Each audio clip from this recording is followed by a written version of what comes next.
Hi everyone. My name is Jacob Smith, and this is my presentation over Cyberattack Lifecycle Resilience. So diving right in, we're going to go through the 8 stages of the cyber kill chain and what steps need to be taken in order to prevent each stage from happening. Some of it can seem a little bit redundant, and that's because it all plays into hardening the system. The first step we have is reconnaissance. It is essential to conduct a vulnerability assessment. We have to understand as cybersecurity professionals, we have to understand what vulnerabilities exist within the network and within the organization. We must maintain updated software systems. We need to deploy patches across all devices in order to mitigate vulnerabilities. And then we also need to limit the amount of available information, meaning because reconnaissance is all about research and gathering intel, essentially, we want to limit the amount of available information that malicious users can get a hold of. So if it's sensitive information, we need to increase access controls around that.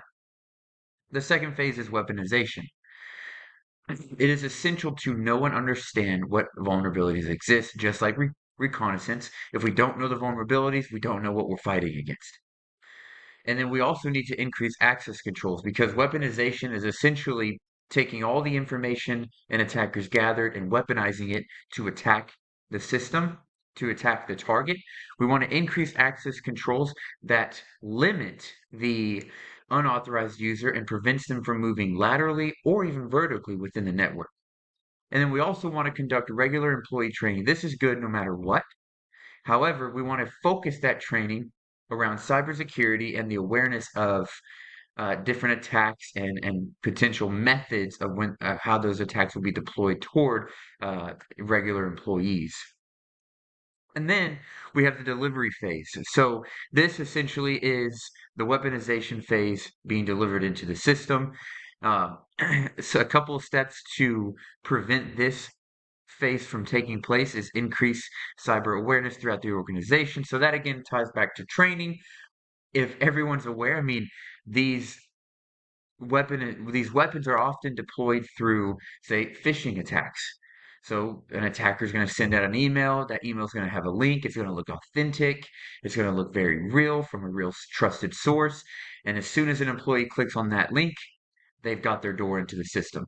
So we want to increase awareness on external emails, emails that may look very legitimate, but contain malicious links. We want everyone in the organization to be aware of that. And then we also want to monitor all external emails and messages. So this means anything that's external needs to have an alert to it. And the receiver slash sender needs to be alerted, and then the cybersecurity department needs to be alerted of those emails and messages as well.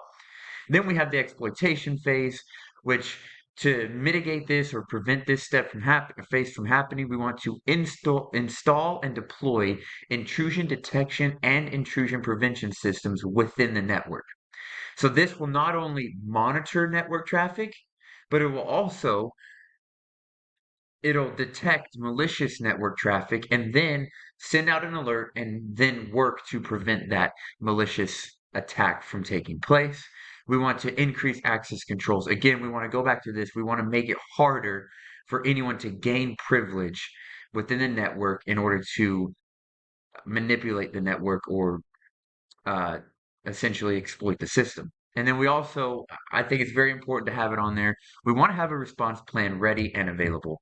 So in the event that an intrusion is detected, we want to have a plan to fight or mitigate that intrusion.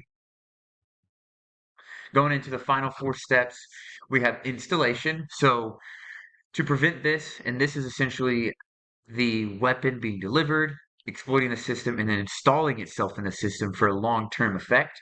We want to install and update all security software. This is going to help with intrusion detection, prevention, and we also want to utilize firewall security. So this is going to monitor the outgoing and incoming network traffic, and we want to make sure that malicious network traffic is being stopped and is being prevented from gaining access to the network. Then we have command and control. So here we want to increase security controls and access controls. So this obviously will increase security and harden the system. And then we want to, again, increase access controls. It's a very repetitive one because access controls are so important. It can seem so simple, but they're so important. People only need the amount of access that is required for them to do their job. That's it. That will prevent malicious, unauthorized users. It'll give them a much harder time gaining access to the system. And then again, we want to deploy an intrusion detection system and intrusion prevention system. We want to essentially detect and prevent malicious traffic that will keep any attacker from gaining command and control of our network. We do not want to lose our network control to an attacker. We're in a very bad situation at that point. So those are a couple steps to mitigate that from ever happening. And then we have actions on objectives. So this is essentially what they came in to do. If they came in to steal data, they came in to install ransomware and set up a ransom. We want to prevent that by, again, deploying intrusion detection systems and prevention systems. That way, if we use that, we use firewalls, we have our network monitored and we can watch and be aware of malicious traffic ever going onto the network and being within the network.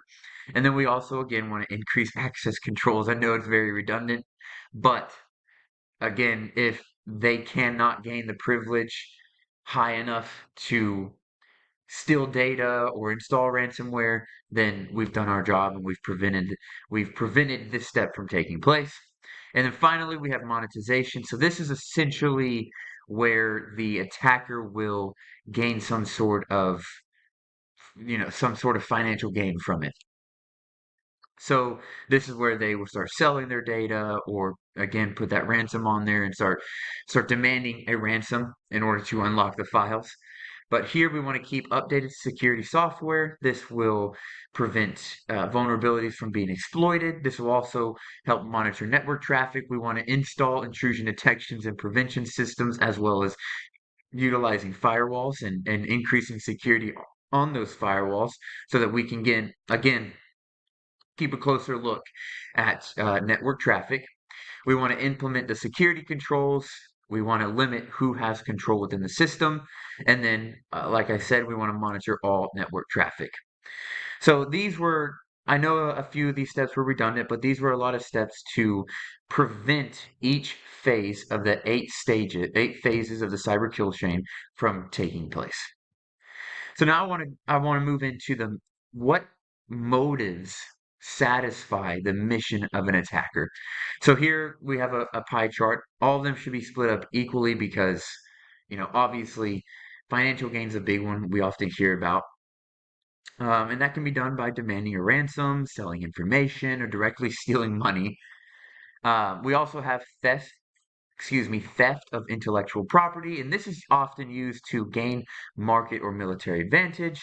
And then we have political statements. So these are known as hacktivists, and the goal is typically to disrupt websites, systems, and infrastructures of a government normally, or a political structure or uh, uh, a political group, excuse me. And then we have revenge, and this can be an insider job. Disgruntled employees. They were mistreated, they were fired, they're just not happy with their bosses. Anyone that has these skills that we're gaining as we go through our master's degree can take advantage of that and seek revenge within the system, and that's a very strong motive. Anger is a very strong motive. And then finally, we have fame, and that's simply some people just want to be recognized for the skill that they have behind the computer, which, although it might be impressive, can be very dangerous. Then we're going to move into the life cycle. So the life cycle, it consists of 5 stages. You have identify, protect, detect, respond, and recover. So within the life cycle, you want to make sure that you identify all assets and then every potential vulnerability that exists within those assets. You want to also work on a plan to protect those assets. And you want to protect the data. You want to limit the impact of an attack. You want to train the staff on system roles and responsibilities, how they should respond and what they should be doing in the event that there is a cyber attack. And then again, you want to implement access controls. We want to really the principle of least privilege is what we want to utilize here.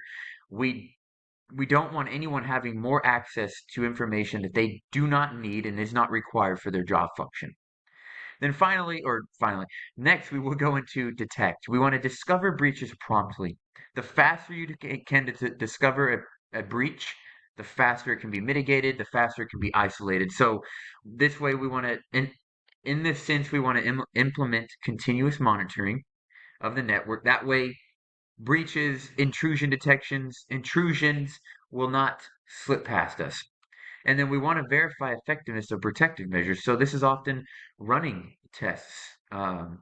Penetration testing is a great way to test that. We want to make sure that the measures we have in place to not only protect, but also detect breaches, protect from and detect breaches.